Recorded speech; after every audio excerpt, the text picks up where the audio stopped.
ملت عزیز و سربلند ایران بنده خدا به خدا پیوست.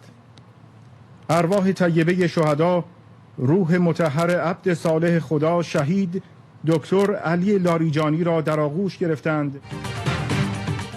ایرانی قومی سلامتی کونسل کے سیکریٹری علی لاریجانی اپنے بیٹے مرتضی سمیت شہید. ایرانی سرکاری میڈیا کے مطابق علی لاریجانی امریکی اور صہیونی حملے میں شہید ہوئے. علی لاریجانی کے ایکس اکاؤنٹ سے بھی شہادت کا اعلان پوسٹ میں لکھا گیا. ایک بندہ خدا اپنے رب کے پاس شہید کے طور پر پہنچ گیا. شہادت پر تعزیت اور مرحوم کی مغفرت کی دعا بھی کی گئی. میں موت کو خوشی کے سوا کچھ نہیں سمجھتا. علی لاریجانی کا گزشتہ روز آخری ٹویٹ شہدا کو خراج عقیدت پیش کرتے ہوئے لکھا: شہدا کی یاد ہمیشہ ایرانی قوم کے دل میں زندہ رہے گی. ایرانی بسیج فورس کے سربراہ جنرل غلام رضا سلیمانی بھی شہید. پاسداران انقلاب نے تصدیق کر دی. شہدا کے خون کا بدلہ لینے کا اعلان. شہید علی لاریجانی اور کمانڈر غلام رضا سلیمانی کی نماز جنازہ آج ادا کی جائے گی.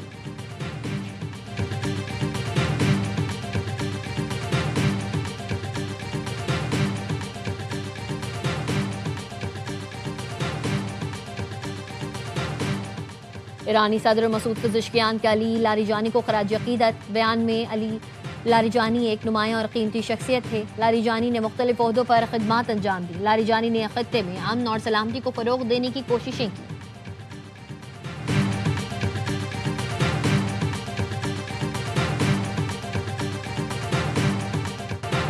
پاسداران انقلاب کا علی لاریجانی اور دیگر شہدا کے خون کا بدلہ لینے کا اعلان. ترجمان پاسداران انقلاب نے کہا: علی لاریجانی کا خون دیگر شہدا کی طرح ایرانی عزت، قومی بیداری کا سبب ہے. شہید علی لاریجانی اور دیگر شہدا کا بدلہ لینا کبھی نہیں بھولیں گے. ترجمان ایرانی خاتم النبیہ ہیڈ کوارٹرز کا کہنا ہے: خطے میں امریکی اور صہیونی دشمن کے خلاف شدید حملوں کا نیا مرحلہ شروع کر دیا. اب ایران کی جانب سے تیز رفتار کارروائیوں کا دور ہے. پاسداران انقلاب نے آپریشن وعدہ صادق کی 60ویں لہر کا آغاز کر دیا. پاسداران انقلاب کے مطابق 60ویں لہر میں امریکی اڈوں اور اسرائیل میں ایران پر حملوں کے مراکز کو نشانہ بنایا. امریکی فوجی اڈوں الازرق، العدید، الزفرہ، علی السلام اور الخرج کو نشانہ بنایا. حملے میں مات، قیام، ذوالفقار، دسپول اور کروز میزائل استعمال کیے.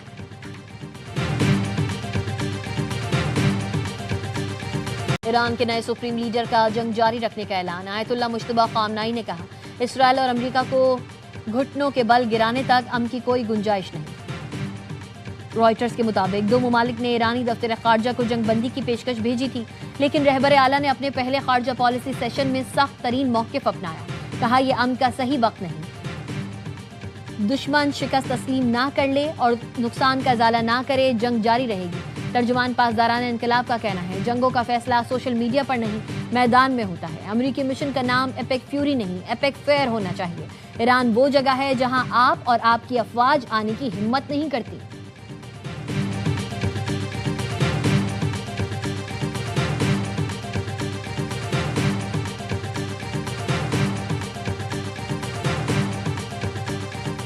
ترکیہ خطے میں جنگ رکوانے کے لیے متحرک. وزیر خارجہ کا جنگ کے خاتمے کے لیے مشرق وسطیٰ کے ہنگامی دورے کا اعلان. خاقان فدان کہتے ہیں خطے میں مستقل امن کے قیام کے لیے ترکیہ اپنا لائے عمل پیش کرے گا. موجودہ جنگ آگ کا گھیرا ہے جو علاقائی استحکام کے لیے بڑا خطرہ بن چکی ہے. ایرانی رہنماؤں کو قتل کرنا غیر قانونی ہے. علی لاریجانی سمیت ایرانی سیاستدانوں کو نشانہ بنانا جنگی قوانین کی خلاف ورزی ہے. اسرائیل کے سیاسی قتل عام کے اقدامات مکمل طور پر غیر قانونی ہیں.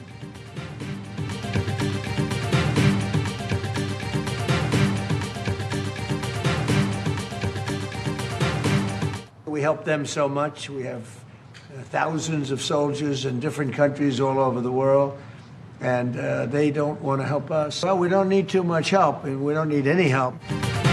امریکی صدر ڈونلڈ ٹرمپ اتحادیوں سے مایوس ہو گئے. کہا نیٹو کا امریکی فوجی آپریشنز میں شمولیت سے انکار انتہائی احمقانہ غلطی ہے. ہم ان ممالک کی حفاظت کے لیے ہر سال سینکڑوں ارب ڈالرز خرچ کرتے ہیں، لیکن وہ ضرورت کے وقت ہمارے لیے کچھ نہیں کرتے. ہمیں ایران میں بڑی فوجی کامیابی حاصل ہوئی ہے. اب ہمیں نیٹو ممالک کی مدد کی ضرورت ہے، نہ خواہش. نیٹو کے بغیر بھی اہداف حاصل کر سکتے ہیں. بحری جہاز جلد ہی آبنائے ہرمز سے گزر سکیں گے. جہاز رانی کی بحالی میں اب زیادہ وقت نہیں لگے گا. امریکی صدر ٹرمپ کا پیٹرول اور گیس کی قیمتوں میں جلد بڑی کمی کا دعویٰ. کہا بس دیکھتے جائیں، ایران کے خلاف جنگ ختم ہوتے ہی قیمتیں تیزی سے نیچے گریں گی.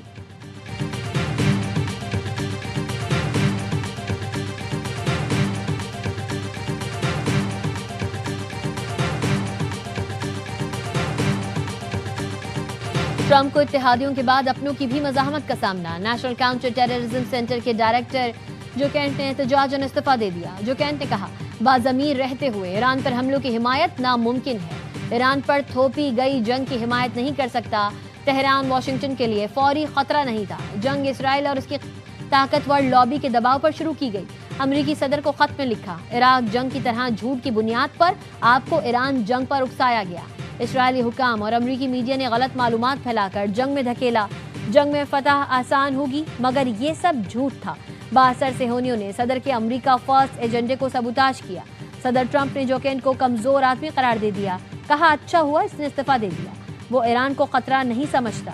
ایرانی وزیر خارجہ کا امریکی نیشنل کاؤنٹر ٹیررزم سینٹر کے ڈائریکٹر جو کینٹ کے استعفے کا خیر مقدم.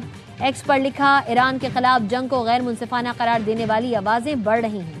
یورپ اور امریکہ کے حکام بھی جنگ پر سوال اٹھا رہے ہیں.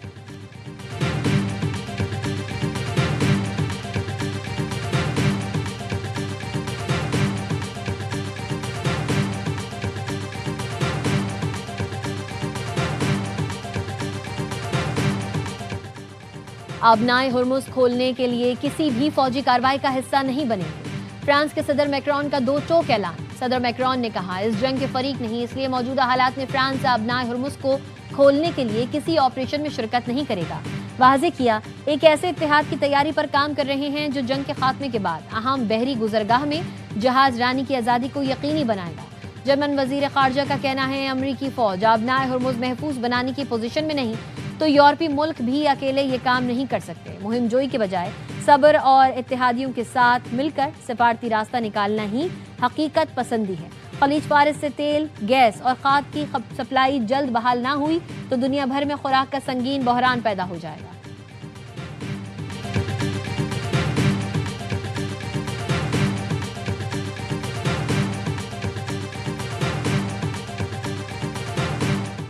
امریکہ اور اسرائیل کی ایران میں رجیم چینج کی کوششیں ناکام. ایرانی میڈیا کا کہنا ہے CIA نے ایران میں رجیم چینج سے ہاتھ کھڑے کر لیے. رجیم چینج ایجنڈے کو ختم کر دیں. CIA کی اپنی اسٹیشنز کو ہدایات جاری.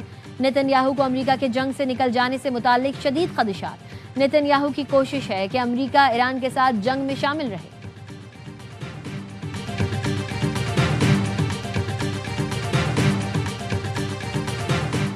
افغانوں کی میزبانی ہماری تاریخ کی سب سے فاش غلطی تھی. وزیر دفاع خواجہ آصف کہتے ہیں محسن کش لوگ اس ریاست پر حملہ آور ہیں جس نے 50 سال ان کو پناہ گاہیں مہیا کی. جو وعدہ کرتے ہیں اسے نبھاتے نہیں. اربوں روپے وعدہ نبھانے کا تاوان مانگتے ہیں. پاکستان کی مٹی نے نہ صرف پناہ دی ان کے لیے ایک سپر پاور سے ٹکرا گئے.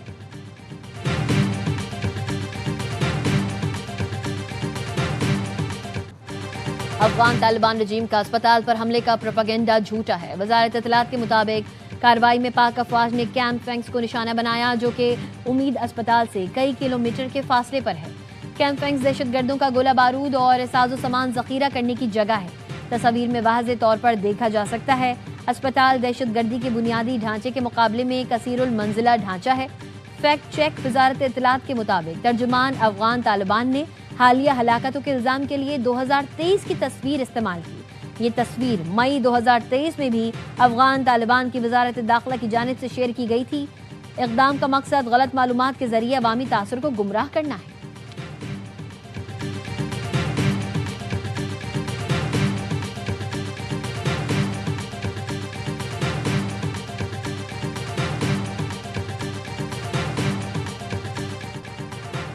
افغان طالبان رجیم کی جانب سے پاکستان مخالف گمراہ کن اور من گھڑت پروپیگنڈا بے نقاب. عالمی اور افغان میڈیا نے اسپتال حملے میں 400 افراد کی ہلاکت کے جھوٹے دعووں کی کلئی کھول دی. دہشت گرد ٹھکانوں کی تباہی کے بعد افغان طالبان ہزیمت چھپانے کے لیے جھوٹ کا سہارا لینے لگے. افغان میڈیا کا کہنا ہے فضائی حملے کے دوران ہلاکتوں اور بڑی تباہی کے نشانات نہیں ملے. زویا نیوز، افغان ٹائمز یا کسی اور میڈیا ادارے نے بڑے جانی نقصان کی تصدیق نہیں کی. افغان طالبان نے دعویٰ کیا تھا حملہ بحالی مرکز پر ہوا لیکن دعوے کے حق میں کوئی ثبوت نہیں ملا. کابل میں بحالی مرکز کے قریب لگی آگ معمولی نوعیت کی تھی. آگ ممکنہ طور پر قریبی طالبان فوجی کیمپ پر حملے کے باعث لگی. افغانستان کے طلوع نیوز کی رپورٹر نے بھی اسپتال میں موجود عینی شاہدین کے ذریعے افغان پروپیگنڈا آشکار کر دیا.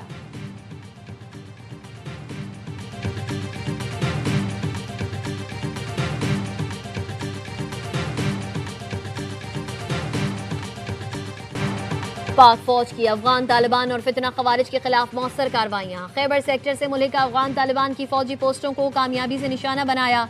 سیکیورٹی ذرائع کے مطابق پاک فوج نے اینٹی ٹینک گائیڈڈ میزائل سے پوسٹوں کو تباہ کیا۔ افغان طالبان کو بھاری جانی و مالی نقصان اٹھانا پڑا۔ شمالی وزیرستان میں افغان طالبان کی جھنڈا پوسٹ کو تباہ کر دیا گیا۔ تورخم سیکٹر میں بھی افغان طالبان پوسٹ کو کامیابی سے نشانہ بنایا گیا۔ آپریشن غضب للحق اپنے اہداف کے حصول تک جاری رہے گا۔